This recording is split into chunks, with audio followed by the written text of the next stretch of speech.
all ready? Are you all ready, members of the media?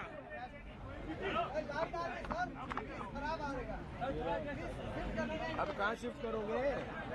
ठीक है ना, it's all right. अपना frame बना रहा हूँ, उसका फ्रेम बनाऊंगा।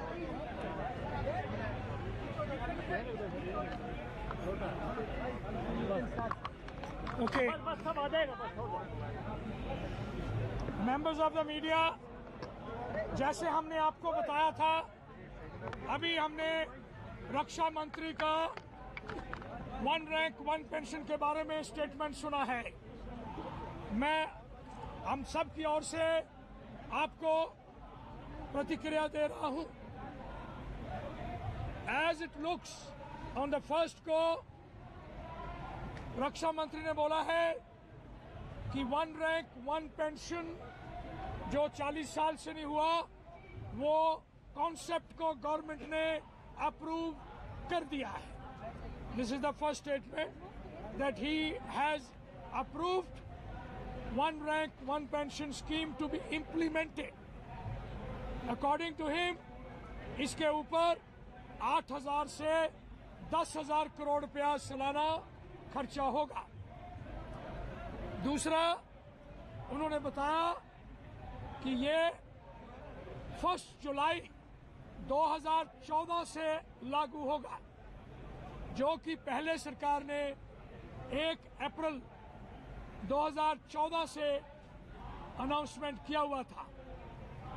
अगला पॉइंट, जो बेस ईयर है वो 2013-14 जो पहले से उन्होंने बोला था वो लिया है, लेकिन इसमें एक पॉइंट उन्होंने बताया कि एवरेज ऑफ द पेंशन, जबकि पहले जो हमारा डिसीजन है वो टॉप ऑफ द स्केल है।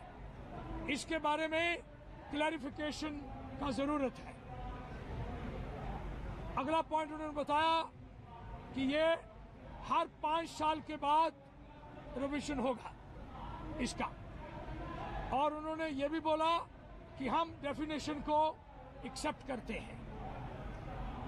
अगला पॉइंट उन्होंने बोला है कि एक मेंबर जुडिशियल कमेटी उन्होंने कॉन्स्टिट्यूट किया है, जिसको 6 महीने का टाइम दिया है कि 6 महीने में वो अपना रिपोर्ट देंगे, जो ये तय करेंगे कि जो इक्वलाइजेशन है उसका पीरियड क्या होगा। ये है टोटल स्टेटमेंट रक्षा मंत्री जी की। इससे हमारी प्रतिक्रिया इस प्रकार है, जो सरकार ने वन रैंक वन पेंशन का अप्रूवल जो बोला है वो अच्छा है, और हम इसको सेटिस्फाइड हैं कि जो हमारी डिमांड अभी तक इम्प्लीमेंट नहीं हुई थी वो सरकार ने मान ली है। दूसरा पॉइंट, वीआरएस के बारे में उन्होंने बोला कि जो प्रीमेच्योर रिटायरमेंट देते हैं उनको वन रैंक वन पेंशन लागू नहीं होगा। हमारी पहली बातों में उन्होंने बोला था कि जो फौज के अंदर वीआरएस नहीं होता, और उनको ये बात समझ आ गई है कि प्रीमेच्योर रिटायरमेंट अगर वॉलंटरी है तो वन रैंक वन पेंशन लागू होना चाहिए, लेकिन अभी स्टेटमेंट में ये क्लैरिफिकेशन नहीं आया है। हम इसका क्लैरिफिकेशन मांगेंगे। अगर उनको लागू नहीं है तो ये एक बहुत धक्का है हमारे डिफेंस सर्विसेज को। 40% से ज्यादा हमारे 40% से ज्यादा हमारे जो फौजी रिटायर होते हैं वो क्यों जैसे प्रमोशन नहीं मिलता तो वो वॉलंटरी प्रीमेच्योर रिटायरमेंट ले लेते हैं, लेकिन उनको पेंशन मिलता है। मेंबर्स ऑफ द मीडिया, जिसको पेंशन मिल रहा है और ये वन रैंक वन पेंशन के ऊपर है, तो ये दूसरा पॉइंट जो अभी आया है, हमारे ख्याल से ये ब्यूरोक्रेसी ने इंट्रोड्यूस करवा दिया है, ये कोई मतलब नहीं है।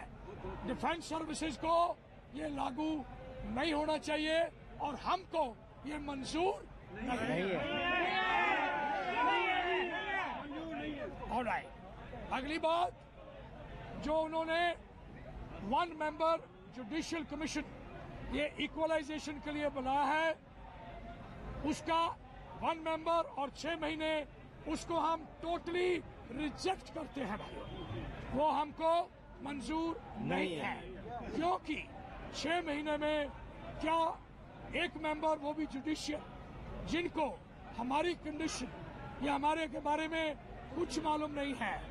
आज हमने जब हमारी 11:30 बजे मीटिंग रक्षा मंत्री से हुई, उनको हमने क्लियरली बताया था कि वो अगर कमेटी आपने ऑर्डर करनी है तो वो 5 मेंबर की कमेटी होगी, जिसमें 3 मेंबर हमारे वेटरन्स के होंगे, 1 मेंबर सर्विंग का होगा और 1 डिफेंस मिनिस्टर साहब कोई भी डिटेल कर सकते हैं, लेकिन ये कमेटी डिफेंस मिनिस्टर साहब के नीचे होनी चाहिए डायरेक्टली। नेक्स्ट, उसका टाइम सिर्फ 30 दिन होना चाहिए। हमने 15 दिन बोला था, मैक्सिमम टाइम 30 दिन के अंदर अंदर फैसला आना चाहिए। नेक्स्ट, उनको 3 कंडीशन मिलनी चाहिए। नंबर 1, इस कमेटी को कि जो 1 रैंक 1 पेंशन का डेफिनेशन है उसको लेटर और स्पिरिट में माना जाएगा और वो प्री कंडीशन होगी, मतलब लागू किया जाएगा जैसे डेफिनेशन अप्रूव्ड है। दूसरा, जो भी कोई सीनियर डिफेंस पर्सनल है वो कभी भी जूनियर से कम पेंशन नहीं लेगा।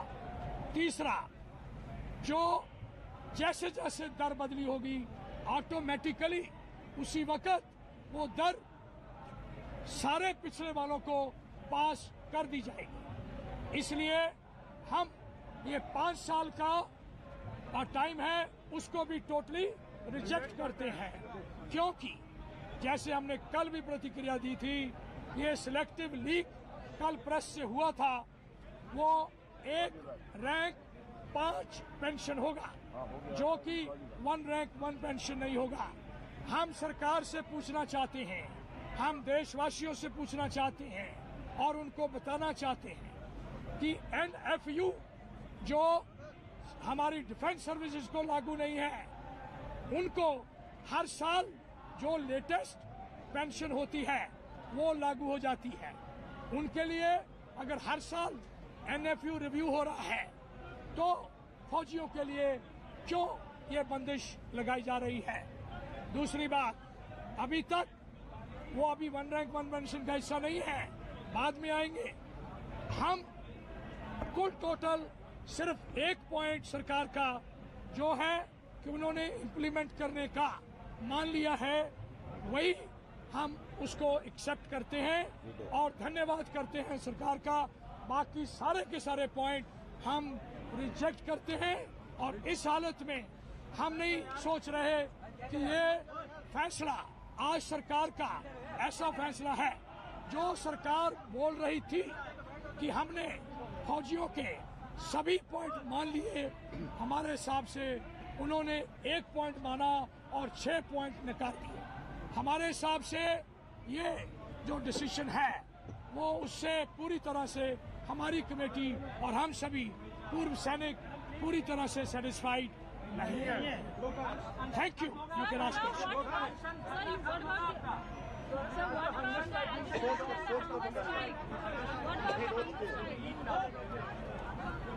वी विल जेंटलमैन, अभी जो हंगर स्ट्राइक चल रहा है उसकी अभी हम इसके बाद मीटिंग लेंगे। हमें अभी आपसे प्रतिक्रिया ली है, हमारी कमेटी डिसाइड करके आज शाम तक आपको बता देगी उससे क्या करना है।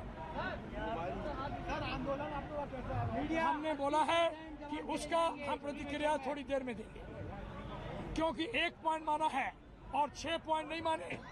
सरकार ने आगे बोला था कि सभी बातें मान ली है और 1 पॉइंट नहीं सिर्फ रह गया है। वो भाइयों गलत है। सरकार ने 6 पॉइंट नहीं माने और 1 पॉइंट सिर्फ माना है। या any more question? This is I was nothing has been given. Okay okay okay no उन्होंने इम्प्लीमेंट माना है, इम्प्लीमेंट माना। 20% माना था। हाँ जी हाँ इमीडिएट प्रतिक्रिया ये है कि इन हालतों में हमें एकदम पूरा यहाँ से एजिटेशन बंद करना मुश्किल। Anything else? हमको लिया ज्यादा दिया कम है। Sir, there was, when you went and met the RM, there was some assurances you got from him, particularly on the premature retirement front. जो अभी नहीं हुआ, जो उन्होंने 11:30 बजे की मीटिंग में बोला था, उसके बारे में अभी उन्होंने कोई क्लैरिफिकेशन नहीं दिया है और उन्होंने बोला है जो प्रीमेच्योर वाले हैं उनको लागू नहीं होगा, वो हम नहीं मानते।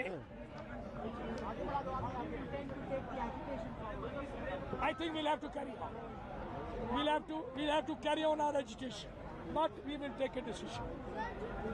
In the evening, we'll announce it. In what form we are going to carry forward the agitation. Any questions? Thank you, friends.